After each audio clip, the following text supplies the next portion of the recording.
Welcome to the Love Mondays podcast.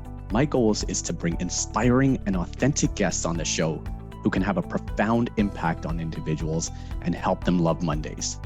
I'm truly excited to bring somebody who lives a very intentional life and has driven so many changes in my life towards loving Mondays.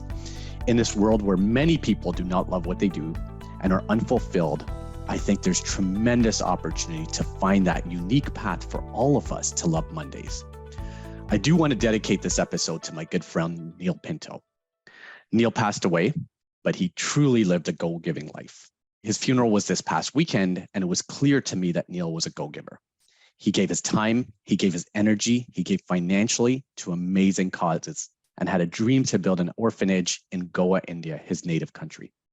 He gave to sick kids in Toronto, Canada, where I live, and he loved his wife, Jennifer, his kids, Ryan, Tyler, and Caitlin fiercely, and lived with purpose and intention, something I'm going to take forever.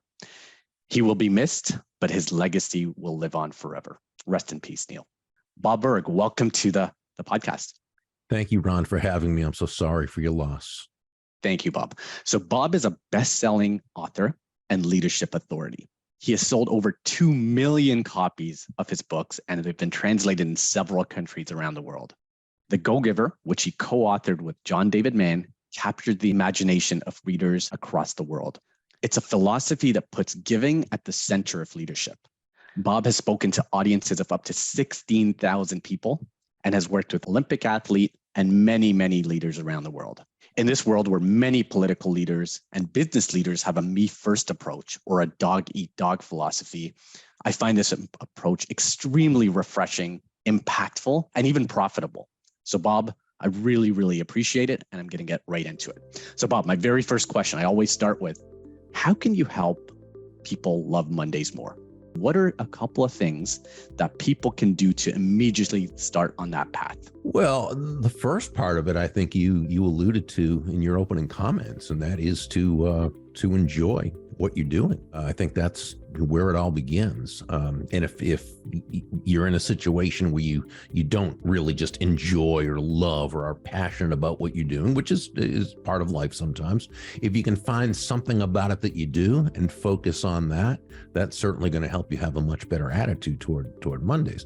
The other thing is to focus on how you can bring value to those around you. That is known. That's certainly not something that John and I made up. This is something that's known. If you want to get out of your own funk and want to be feeling good about yourself and so forth, make a contribution to others. Ask how you can be of value to others, to the marketplace as a whole. And, as you do that, you start to enjoy yourself and you enjoy your world a lot more. Fantastic. I love that. Enjoy what you do, live with passion. And I love that very simple thing that you said about asking people, how can I add value, which a lot of people don't do. And then importantly, it's about listening and following up on that. So let's talk about being a go-giver. I want to define that in simple terms because initially there may be a thought around charity, which is super important, but I want to talk about go-giving in a business or selling context. Can you define it for us? It's simply understanding that shifting your focus from getting to giving. And now this is key because there's two parts of this. One is your focus. That's where it all begins. It's shifting your focus from getting to giving. Now, when we say giving in this context, we simply mean constantly and consistently providing immense value to others, understanding that doing so is not only a more fulfilling way of conducting business, it's actually the most financially profitable way as well. And not for some way out there, woo-woo, magical, mystical type of reasons. Not at all. It's actually very, very rational. It's very logical. When you think about it, when you're that person who can move your focus off of yourself and place it on serving others, on discovering what they need, what they want, what they desire, when you can move off of yourself and onto helping other people solve their challenges and problems, when you can take your focus off yourself and place it on helping to move others closer to happiness, people feel good about you. They feel great about you. They want to get to know you. They like you. They trust you. They want to be in relationship with you. They want to do business with you. They want to tell others about you, right? So that's really the premise of what it's about, and why it works, as opposed to just being a theory. And so how did you come across this philosophy, and how did you employ that in your day-to-day? What drove you to really zero in on that, providing immense value for others? There are two parts to this as well. One is I was very fortunate to be brought up in a family with great parents, right, who taught this without even knowing that's what they were teaching. They just lived that. But also, as I got older, and of course you get into business and you see people doing things in different ways, and some are not very benevolent and others are really right as they should be, and you see the results people have. And yeah, you see some people do things the wrong way and seem to get good results for a while, and other people who didn't. You kind of put these together after a while. But what I saw is that by and large, those people who did things the right way, those who looked to bring value to others, who actually focused on making other people's lives better, these were the people who typically attain the better results, not just in the long term, but in the short term as well. Yet it held, right? And it was sustainable. Whereas some of the people who did things the wrong way, they might get some short-term gains, but the cookie tended to crumble pretty quickly. I think where I really got the idea for this was when I had been in sales for a couple of years, and I'd been doing pretty well after a rocky start. I started getting books and tapes. That's how long ago this was, and attending seminars and really learning how to sell and so forth. And I did pretty well for a couple of years. And then I went to another company where I was selling a high ticket item, and I was really having some trouble. Was in a slump, and I made a really bad mistake that the harder I tried to get out of that slump, the more I focused on myself instead of focusing on others. And so what that did is it kept me in that slump, right? And finally and thankfully, one day as I was back in the office, disgusted at myself after another lost selling opportunity, one of the older more veteran people. He wasn't even in sales. He was in a whole other department, and he actually retired soon after. So I'm glad he was around for us to have this conversation. But he took me aside. He just said, Burg, can I give you some advice? I said, sure, please do. I need it. And he said, if you want to make a lot of money in sales, he said, don't have making money as your target. Your target, he said, is serving others. Now, when you hit the target, you'll get a reward, and that reward will come in the form of money, and you can do with that money whatever you choose. But never forget, he said, the money is simply the reward for hitting the target. It's not the target itself. Your target is serving others. And that's when it really hit me, Ron, that great salesmanship, great leadership is never about the salesperson. It's never about the leader, right? Great salesmanship is never about the product or the service, as important as those are. Great salesmanship, great leadership is always about the other person. It's about the value you're trying to bring to another person's life. Or I guess we could really even more accurately say it's about another person's life being better just because you are part of it. And I think when we approach sales, leadership, business, life from that foundational premise, I think then we're really 9 steps ahead of the game in a 10-step game. There's so many powerful things you just said. I loved how you started with saying, look, I learned from my parents. And I had another guest, Howard Bihar, fantastic human being, who started the same way. And he talked about, hey, those were the role models. So whether we're in business, whether we're talking about our kids, that role modeling is so important to help people shape the way they live. And you also talked about, look, leaders, maybe they weren't the best. You learn around, hey, what maybe not to do. And then you talked about taking the focus off yourself and really trying to serve others in a way that adds value to them. So I think that's really, really powerful. And then when you ended that comment, you talked about learning from that gentleman who retired. And so I want to go there next, because in my preparation, I came across you saying that Pindar, one of the main characters, was based on Bob Proctor, legendary Canadian leadership guru and expert. Fellow Torontonians. Exactly, in the big smoke, right? But where I want to go with that is, tell me about the importance of having Bob Proctor, and you talked about learning from Zig Ziglar's tapes and other folks like that. What's the importance of finding those people to help you shape your own style? Trying to reinvent or invent the wheel in the first place, very, very difficult to do. And there's so much wisdom that we can learn from. And, if you study Bob Proctor and Zig Ziglar and Brian Tracy and, all the greats, you find that they had people that they learned from. Jim Rohn always talks about his mentor, Mr. Shoaff, and I'm sure Mr. Shoaff had his mentor. And yes. So, yeah, I think it's invaluable. So I think it's important for us to know that we don't really know. In fact, that was something I had to really learn when I was younger, because people often ask, well, what advice would you give your 20-year-old or 21-year-old self or whatever? And the first piece of advice I would give myself is my younger self is shut up, stop talking, start listening. And the second part would be continuing the first, and that is because you think you know how things are and you don't. And I really thought I did. I thought I understood human nature. I thought I understood business. I thought I pretty much understood everything. And it was only after I opened myself up to realizing that when I began to know that I didn't know, that's when learning began to happen. Yeah, no, that's really powerful. And here's an example of how I've used that, Bob. So I read your book, The Go-Giver Sells More. It's probably above my right shoulder there. And I also have watched a lot of Brian Tracy videos and several other sales videos. And again, I mistakenly thought sales was about, being loud and being in people's faces. And I started my own business and I had some immediate success, but then it dropped off completely. I then read your book and I read Brian Tracy's books, and I really adopted a different approach. And I said, look, for the first meeting, I'm literally going to listen and take notes and be patient, right? So there's a magical learning there around truly trying to understand your customer or potential customers' needs, what keeps them up at night, and really, really listen and come in with powerful questions. And as you said, shut up and listen. It's a really powerful lesson. Thank you. Good stuff. Okay, so let's talk about the Go-Giver. And you talk about the 5 laws of stratospheric success. I love how that's not mediocre, that's stratospheric. That's going for the stars. So tell me maybe start with the Reader's Digest version, and then we can dive in a little bit more.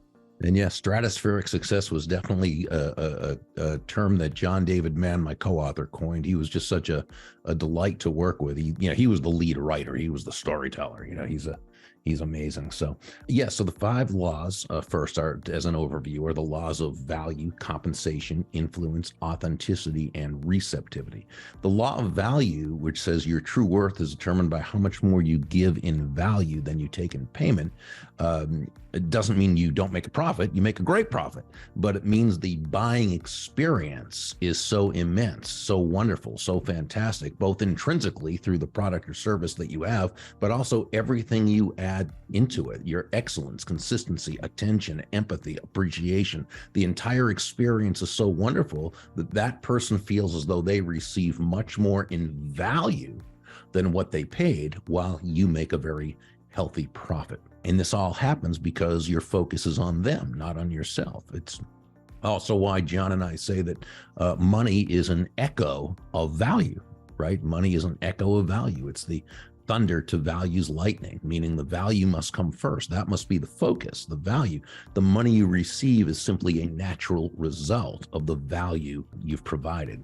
Law number 2 is the law of compensation. This says your income is determined by how many people you serve and how well you serve them. So where law number 1 says to give more in value than you take in payment, law number 2 tells us that the more people whose lives you touch with the exceptional value you provide, the more money with which you'll be rewarded. So where law number 1 is about the value, that's your potential income. Law number 2, which is about how many people's lives you impact with that value, that's your actual income. Law number 3 is the law of influence. This says your influence is determined by how abundantly you place other people's interests first. Just to clarify, when we say place other people's interests first, we don't in any way mean you should be anyone's doormat or a martyr, right? Or self-sacrificial in any way. Absolutely not at all. It's simply understanding, as Joe, the protege in the story, learned from several of the mentors, The golden rule of sales, of business, what have you, is that all things being equal, people will do business with and refer business to those people they know, like, and trust. They'll also follow those leaders they know, like, and trust. And, Ron, there's simply no better, faster, more effective way to elicit those feelings toward you in others than by genuinely moving from that I focus or me focus to that other focus, looking to, as Sam, one of the mentors in the story, advised Joe, make your win all about the other person's win. Law number 4 is the law of authenticity. This says the most valuable gift you have to offer is yourself. In this part of the story, the mentor for this part, Deborah, shared a very important lesson, and that is all the skills in the world, the sales skills, technical skills, people skills, as important as they are, and they are indeed all very important, they're also all for naught if you don't come at it from your true, authentic core. But when you do, when you show up as yourself day after day, week after week, month after month, not only do people feel good about you, they feel comfortable with you, they feel safe with you, as they should, because they know what and who they're getting. People want to make sense out of a world that often doesn't make sense, and they crave consistency in what is often an inconsistent world. So when you are authentic, when you're consistent, when you show up as yourself, this inspires trust. And then finally, there's law number 5, the law of receptivity. The key to effective giving is to stay open to receiving. This means nothing more than understanding that, yeah, you breathe out, but you've also got to breathe in. It's not one or the other. It's both. We breathe out carbon dioxide. We breathe in oxygen. We breathe out, which is giving. We breathe in, which is receiving.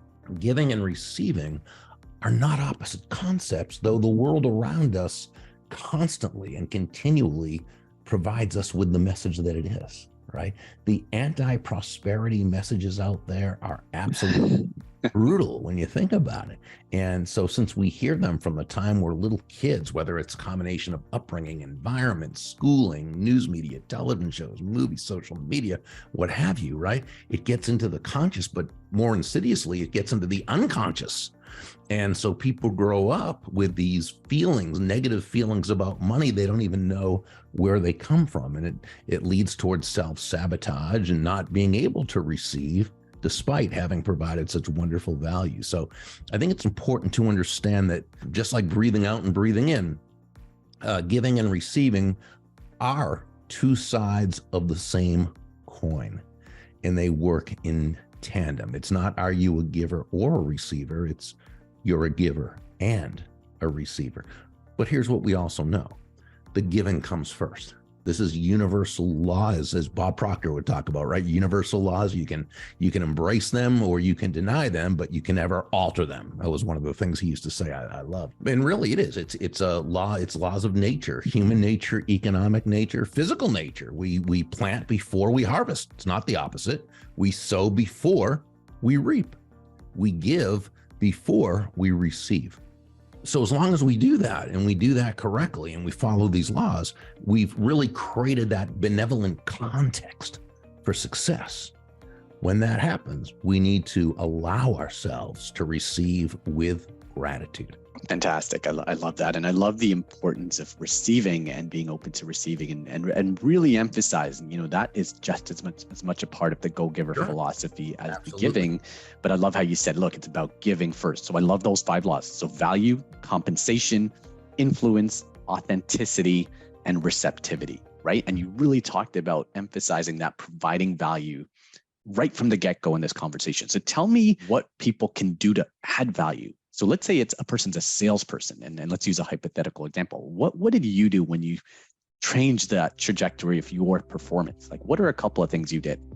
Well, you can start right from when you first meet someone in a situation locally. We're out meeting people, and we know that some of the people we meet, if we can cultivate relationships with that person, it can lead to business. It can lead to direct business. It can lead to referral business. So it's really just going out there and creating relationships with people, very genuine, authentic relationships. So So for example, you'll meet someone at a local event and, you ask what they do, and they're going to tell you, and they're probably going to give you some kind of big elevator speech because that's what people have been taught to do. And they're going to say, well, Gary sells copying machines. And he's going to probably say, well, we sell high-end copying machines to companies who need to modernize. And I think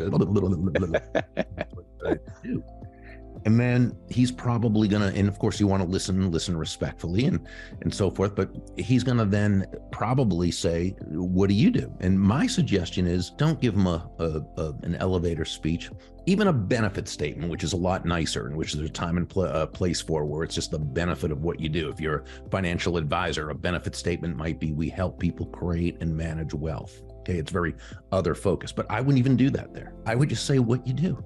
I just say I'm a financial advisor with Oceanside Investments. Boom, and that's it.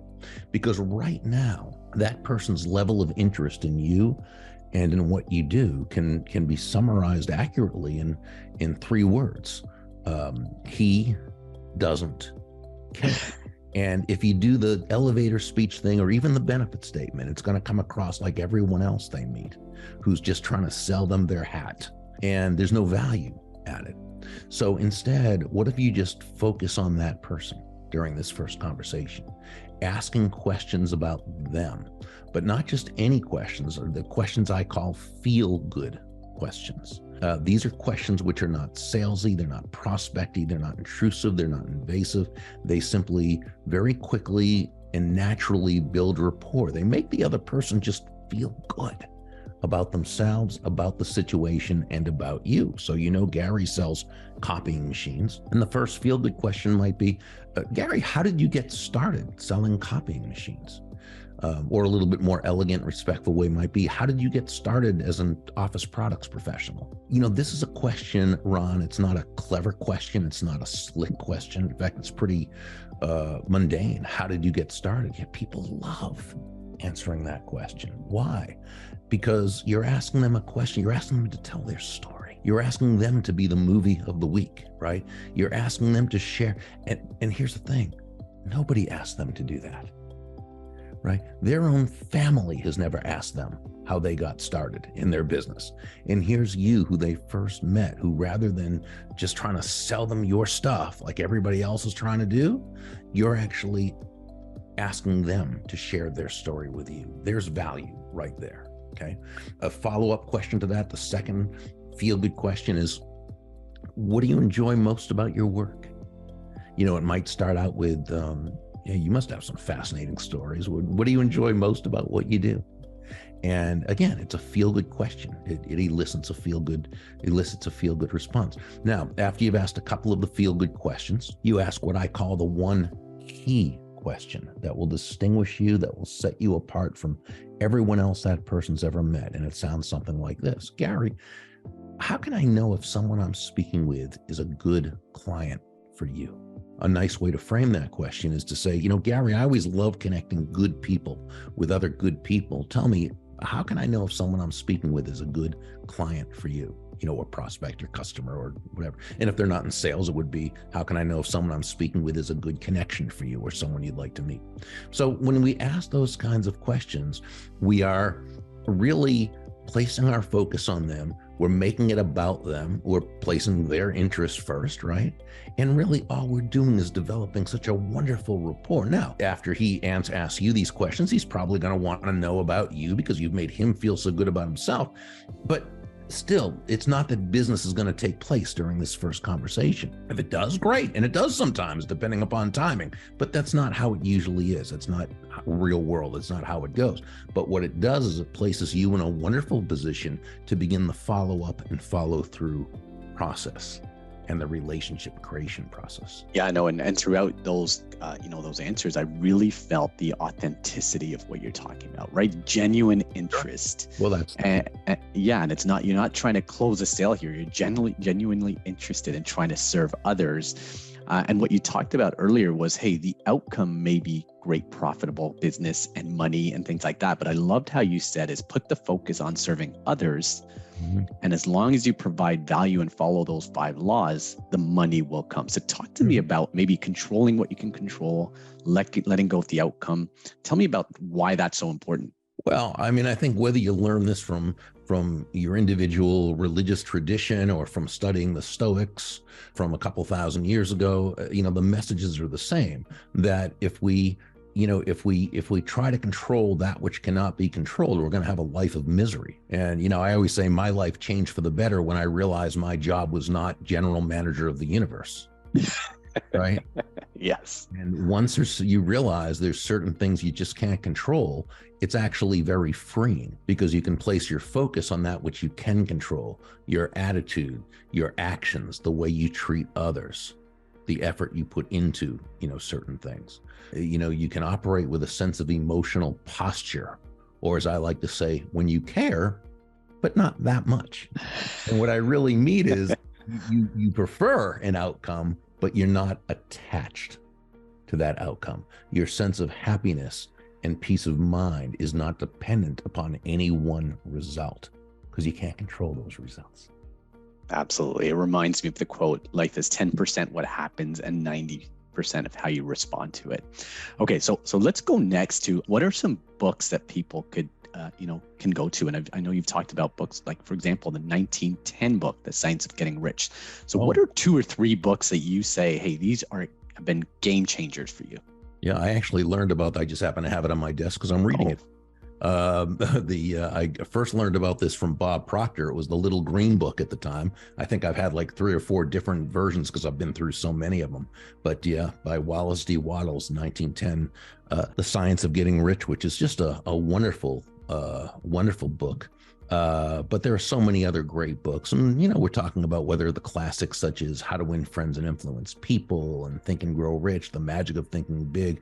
One of the best ever written or published in 1960, I think it was, is Dr. Maxwell Maltz's Psycho-Cybernetics. Which talks about and really explains in detail about belief systems, how the way we see the world, how we understand the world is what shapes everything we do, and it shapes the results that we attain. Then there's books like the 1909 Peace, Power, and Plenty by Orison Swett Marden, who was the founder of Success Magazine way back in the day. So there's just so many books. Then, there's modern ones such as Andrea Waltz and Richard Fenton, their classic Go for No, which is a fantastic. Yes. And they just came out with a new book I just read called When They Say No, which now takes a little bit more of a how-to element to that, and it's fantastic. So, there's all sorts of books. We never really want to stop learning because there's just too much to learn. Fantastic. I love all of those. And I read how to, the No book as well. Mm-hmm. And I love your student mentality, right? You're always learning. So Bob, I really, really thank you for being on the show. I congratulate you for the impact you've had around the world and the impact you continue to have on the world with your giving spirit. So thank you, Bob. Have a fantastic day. And I'd love to end with maybe just a last word from you on how people can love Mondays. Well, we talked about making your focus about others. And I think it also connects to, what is it that really jazzes you? What is it that you really are inspired by? Because if there's something about Monday that is going to allow you to go after what you really want, that's gonna help you to get closer to it. And again, no matter what it is that we want, the more we can focus on helping others. And Zig Ziglar used to say, and it was one of his most famous sayings, you can have everything in life you want if you'll just help enough other people get what they want. And I think when we place our focus thereon, again, not in a self-sacrificial way, okay, because that's that treacherous dichotomy, that's that unnecessary use of the word or. It's understanding that to the degree you help others, that's the degree that you will flourish as well. And it's difficult to not love Mondays when you're getting a chance to flourish. Amazing. I love that. Look for something that gives you joy. And I want to end with a tribute to Neil Pinto because he did that. He truly gave to kids. He really had the spirit of giving to so many people. And it was really evident in his beautiful service on the weekend. So thank you, Bob. Have a fantastic day. Thank you.